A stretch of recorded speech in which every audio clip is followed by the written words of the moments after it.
Emmanuel Macron a enfin nommé son Premier ministre. Alors je vais vous raconter tout le déroulé de cette affaire, parce que c'est vrai que c'est absolument incroyable.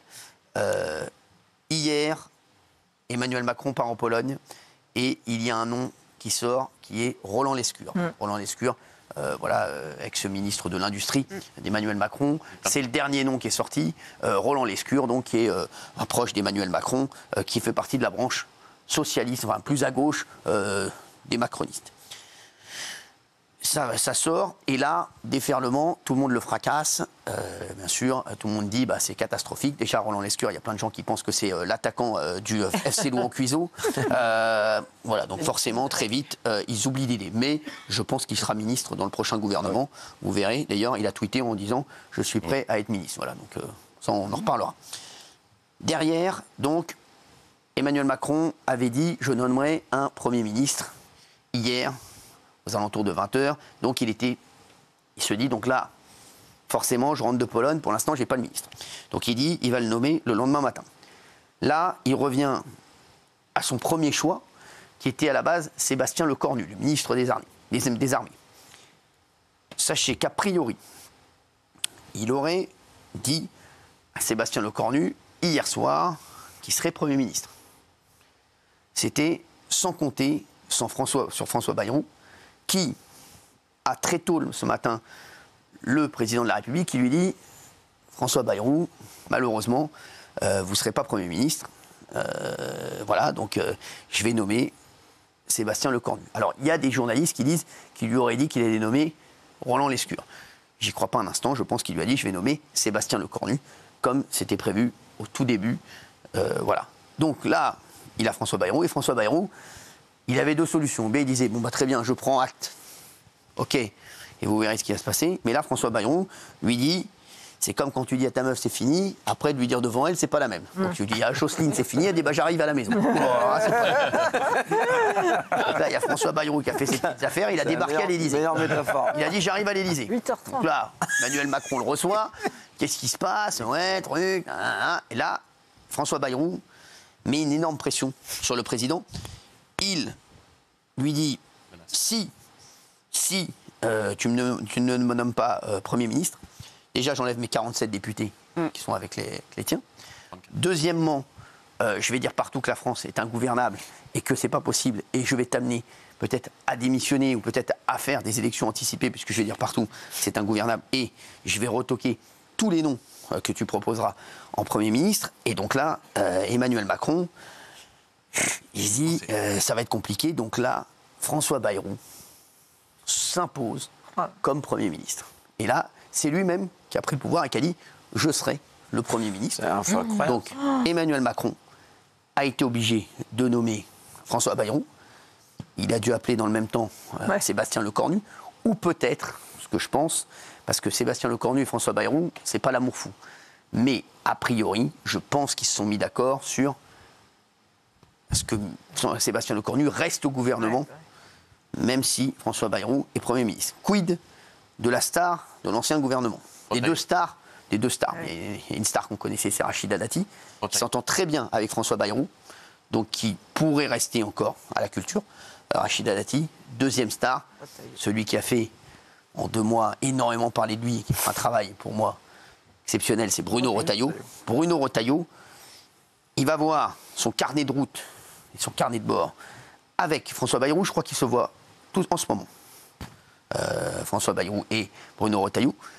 Il resterait normalement à l'intérieur, Bruno Retailleau à part, s'il voit qu'il ne peut rien faire et que François Bayrou, le nouveau Premier ministre, lui met trop de contraintes et qu'il a très peu de marge de manœuvre. Donc là, aujourd'hui, je vois aussi des poids lourds revenir au gouvernement, je pense. Darmanin, vous pensez? Je pense Gérald Darmanin, c'est pas impossible qu'il revienne au gouvernement.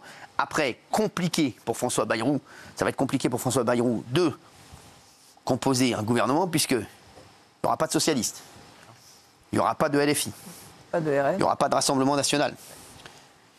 Il y aura des Républicains, mais il faut voir, parce que les Républicains, il faut voir ce qui va se passer avec Bruno Retailleau.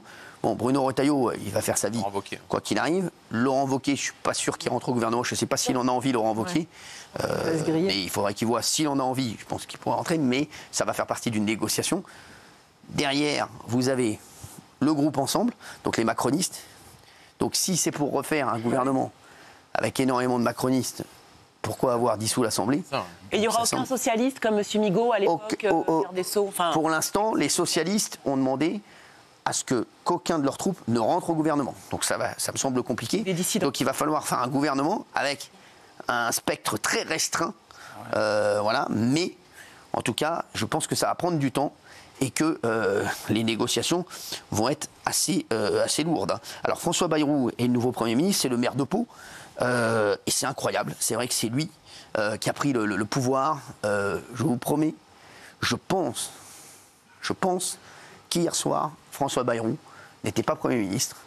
Ce matin, il n'était pas Premier ministre. Il a menacé. Mais en fin de matinée, il était Premier ministre. Ouais. Regardez François Bayrou qui s'est exprimé. Ma ligne de conduite sera de ne rien cacher, de ne rien négliger et de ne rien laisser de côté. Je n'ignore rien de l'Himalaya qui se dresse devant nous, de difficultés de toute nature. Je sais tout ça. Je pense qu'il faut essayer. Et je pense que si on essaie, peut-être pourra-t-on trouver un chemin inédit. Et ce chemin, en tout cas, je sais de quoi il est marqué. Il est marqué de la volonté de réconciliation. Voilà, alors François Bayrou donc, est le nouveau Premier ministre. Sachez que c'est le quatrième Premier ministre cette année. Voilà, qui a été nommé.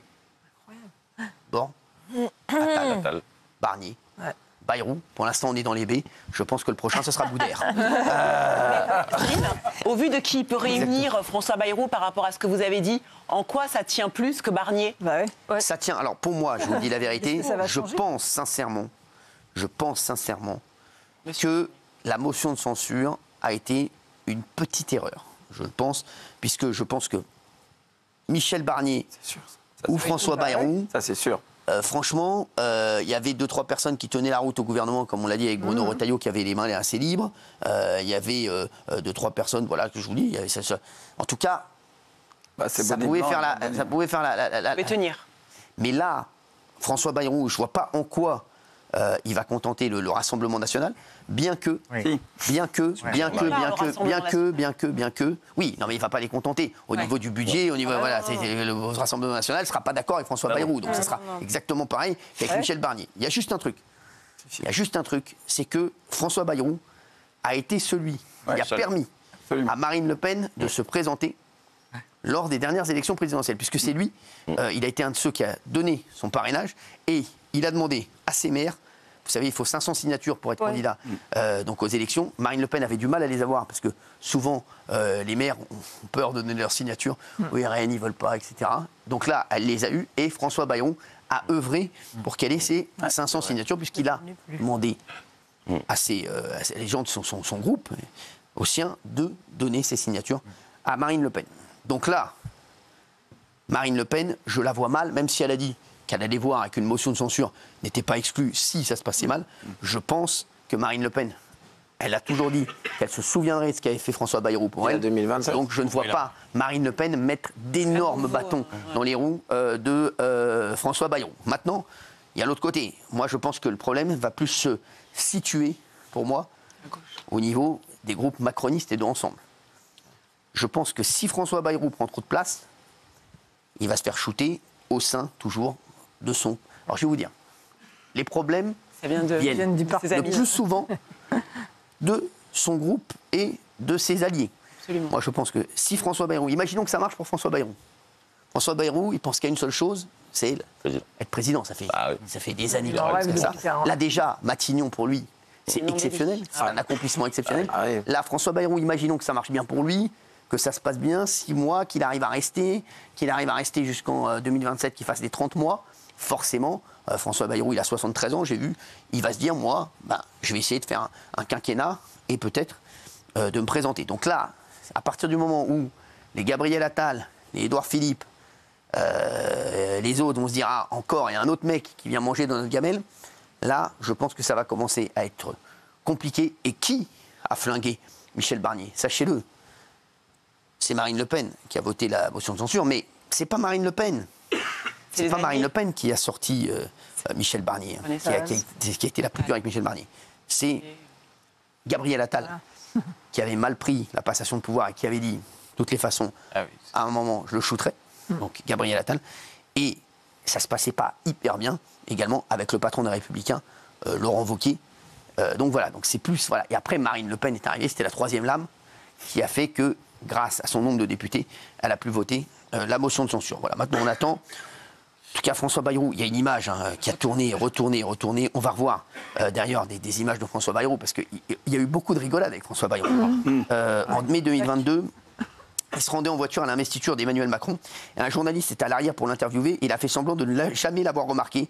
Regardez, c'est quand on vous dit qu'il est d'Arca, regardez. Vous êtes aux côtés de l'un des invités effectivement importants, un fidèle de la majorité, c'est François Bayrou, Thomas. Oui, exactement, nous sommes en route. Bonjour François Bayrou. Vous êtes un très proche d'Emmanuel Macron. C'est extraordinaire. Alors, il y a un autre bail, c'est le 6 novembre 2016, il était en interview avec Karine Le Marchand. Et il a dit qu'on le comparait à Richard Gere. Alors, je ne sais pas si c'était Richard Gere ou Richard Gere de la compta. Regardez. On m'a dit que je ressemblais à des gens, mais... À qui comment s'appelle l'acteur de Pretty Woman là, Richard Gere. C'est pour ça que c'est votre film préféré? Non, pas du tout. C'est pas votre film préféré? Vous me prenez pour un neuneu à mon tour. Vous imaginez pas que je regarde la télé pour me voir dans un miroir.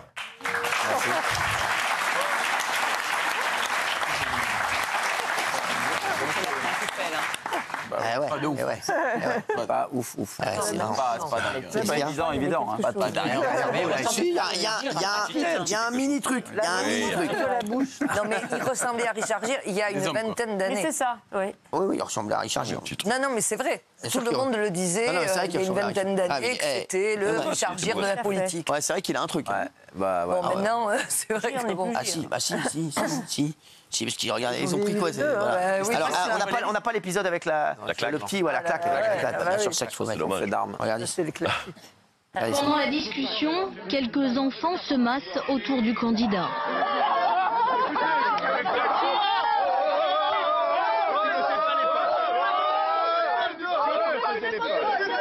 L'incident n'ira pas plus loin. C'est énorme. Ça, c'est incroyable. Franchement, c'est incroyable. C'est que ce jeune homme, il a été retrouvé 10 ans plus tard, 6 condamnations au casier judiciaire, etc. Il a mal tourné le boss. Il avait 10 ans à cette époque-là. On peut pas la revoir, je crois. C'est incroyable. Pendant la discussion, quelques enfants se massent autour du candidat.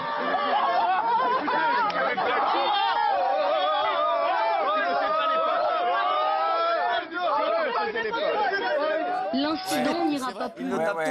Mais c'est vrai qu'aujourd'hui, Raymond, tu voulais dire un truc. L'époque, elle a changé de fou. C'est fou. Là, t'as un homme politique. Bon, il a peut-être ses gardes du corps 2-3, mais t'as tous les grands derrière qui sont là. Il met une baffe au petit. Va aujourd'hui mettre une baffe à un petit avec les grands derrière.